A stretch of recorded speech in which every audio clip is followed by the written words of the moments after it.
تنبيعوهم فيهم العجل وصافي تا مرة مساكر.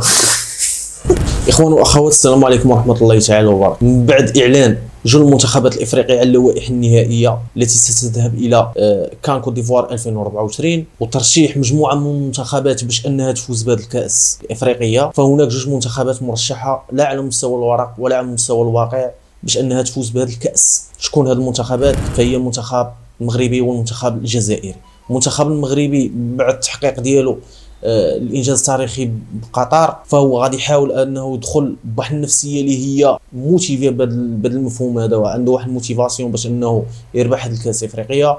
ولكن المنتخب الجزائري من بعد الاخفاق وعدم التاهل الى مونديال قطر، وايضا الاخفاق في الكاس الافريقيه الاخيره بالكاميرون والاقصاء من دور المجموعات، فهو سيحاول استرجاع الذات واثبات الذات في هذه المنافسه قادر حتى هو باش انه يقدم مستوى جيد ومرشح باش انه يفوز بهذا الكاس الافريقي. حنا في هذا الفيديو هذا غادي نديروا واحد المقارنه ما بين كل من وليد الركراكي وجمال المنباضي. فين كيتلاقاو هاد الجوج مدربين؟ فين كيختلفوا؟ كما كنعرفوا بان وليد الركراكي هو واحد المدرب اللي قدم انجاز وقدم كره جيده ومستوى وفكر تكتيكي وكاريزماتي على المستوى العالمي في قطر 2022. ايضا جمال بالماضي كلاعب كره القدم والبدايه ديالو مع باريس سان جيرمان، وصولا الى التتويج ديالو في 2019 مع منتخب الجزائر بكاس افريقيا من بعد سنوات من الاخفاق ديال المنتخب الجزائري على مستوى القاره الافريقيه، فهو قدر باش انه يتوج معهم بهذه الكاس هذه. لذلك فاحنا كنهضروا على جوج من افضل المدربين الافارقه الموجودين حاليا والمرشحين باش انهم يصنعوا الحدث في الكاس الافريقيه. وليد الركراكي هو واحد المدرب الذي يعتمد على التشكيله او لا على الخطه الكلاسيكيه المعروفه هي 4-3-3 اللي كتحول 4-1-4-1 في حاله ما كان الخصم هو اللي عنده الكره. فوليد الركراكي كيحاول باش انه يسد دائما الفراغات، تقليص من حجم المساحه ما بين اللاعب. عموما فهناك نفس الفكره التكتيكيه التي يستعملونها او يريدون بها ربح الكره على مستوى وسط الميدان. فكره ديال ان استغلال اخطاء ديال الخصوم والاعتماد على الهجمات المرتده واستغلال انصاف الفرص باش انهم يحققوا المبتغى اللي هو الفوز بالمباراه. كما قلنا بان المنتخب الجزائري هو واحد المنتخب اللي تحت القياده ديال جمال بالماضي قدم كره افريقيه حديثه بمعنى الكلمه، لا يستهان بالمنتخب الجزائري، فهو منتخب قوي. المنتخب المغربي فهو مرشح على مستوى الورق، لكن مع توالي الخيبات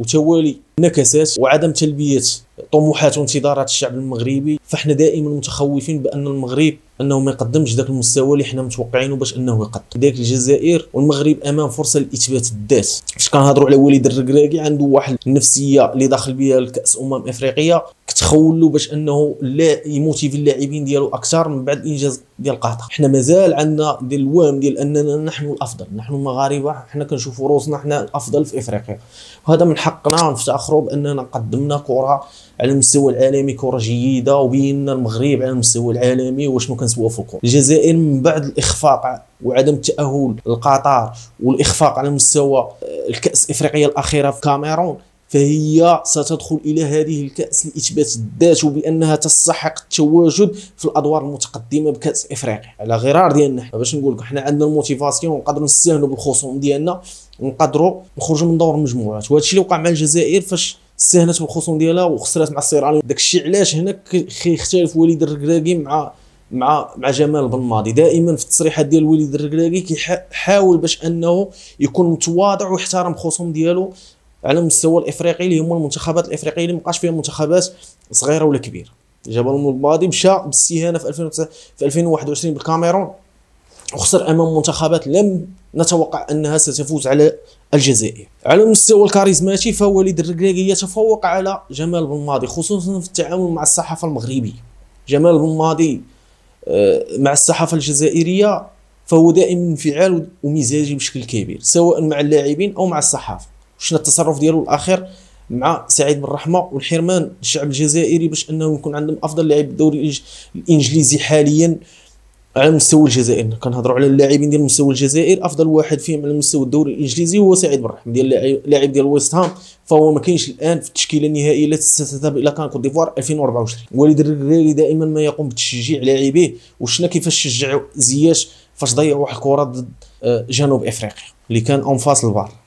لذلك فهاد جوج مدربين هادو امام انتظارات شعبين اللي هما كيامنوا بالكره، نقول لكم بشكل اللي هو كبير امام ضغط جماهيري اللي هو كبير. انا كنتمنى من جوج منتخبات، لا سواء المنتخب الوطني ولا المنتخب الجزائري، انهم يلتقوا في الادوار المتقدمه في النصف النهائي او النهائي. المنتخب الجزائري هو منتخب ما تقللش منه لان الحظوظ ديالو كبيره، فمن بين المرشحين من بعد المنتخب الوطني المغربي ولا المنتخب الجزائري، فكاين المنتخب المصري بالدرجه الاولى والمنتخب السنغالي، كاين المنتخب التونسي الذي لا يجب ان نستهين به، والمنتخب الجزائري ثم المنتخب المغربي، فهم افضل منا حتى نكون واقعيين. يلتقي هذين المنتخبين انهم دائما يحاولوا تجديد على مستوى الاسماء التي ستلعب في المنتخب، التنافسيه العاليه في هذين المنتخبين. وليد الركراكي استطاع ان يحافظ على التشكيله الرسميه التي لعبت في قطر 2022. جمال بلماضي استطاع ان يحافظ على التشكيله التي فازت بكاس افريقيا 2019. 12 لاعب من التشكيله التي فازت بكاس افريقيا 2019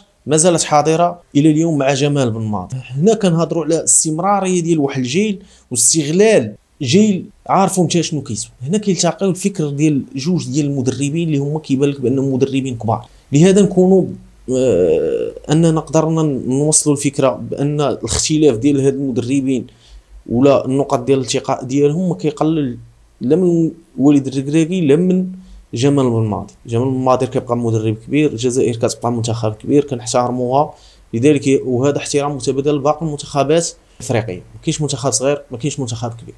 السلام عليكم الاخوه.